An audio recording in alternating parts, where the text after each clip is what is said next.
What happens is it can get into the liver, and by that, acetaminophen or Tylenol is filtered out through the liver, and it can cause the liver function not to work well, and that causes your acetaminophen level to rise, just like it was an overdose. But like I said, it was not. This was a death from the flu. So that was the coroner in Coweta County where that 15-year-old high school student died. But when we heard the coroner talking about acetaminophen or Tylenol, you perk up. My daughter, if she gets sick, I'm going to give her Tylenol. So can you clear it up for us? Is that the issue here? I think that what the issue here is acetaminophen itself is one of our safer medications when taken as prescribed or as instructed.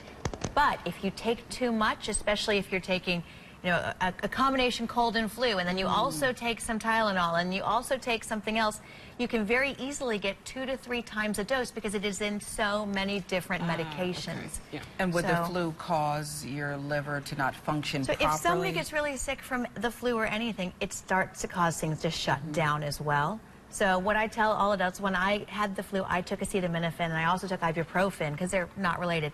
4 grams is the maximum. And when you have the flu, you may be tempted to take more. Never take more than that in 24 hours. Wow. And so many people have questions. We want to make sure we get to a lot of those questions. Our own Alicia Roberts is taking a look at some of them. Alicia? Yeah, and I've been chatting with you online. Really appreciate the questions. Keep them coming. Use the hashtag CBS46 TalkBack. I want to get back to Joyce's question. We ran out of time last time. So, Joyce, we're going to ask this one for you. Does taking zinc lessen the severity of the flu? A lot of you asking as well about vitamin C, even those airborne supplements. Beth also asking, hey, doctor, do you have to take Tamiflu? And finally, last question, how much antibacterial lotion and Lysol should we all be using? Let's send it back to the desk. Yeah, so that zinc question. Yes. Should we be adding this? I take a lot of vitamins. I don't know, we have kind of our regimen. Whatever we want. Right. Should we add zinc to that? Yes, zinc is something that I take when I start to feel sick, either from the flu or the cold. When that first little tickle comes on, take zinc twice a day with food because it can really irritate your stomach.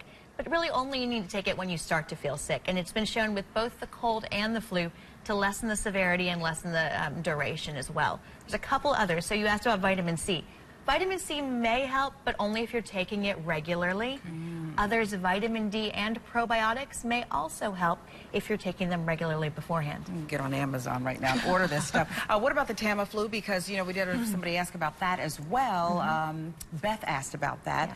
Is that a must? No, Tamiflu is not a must. And really, the people who need to take Tamiflu are ones who have chronic lung conditions, chronic medical conditions.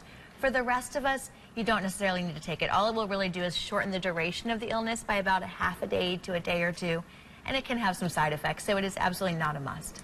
And wanted to ask you, too, about antibacterial. We have a viewer asking about how much should we be using antibacterial lotion, Lysol, those kind of things, because we need to wash our hands. You say soap and water, absolutely.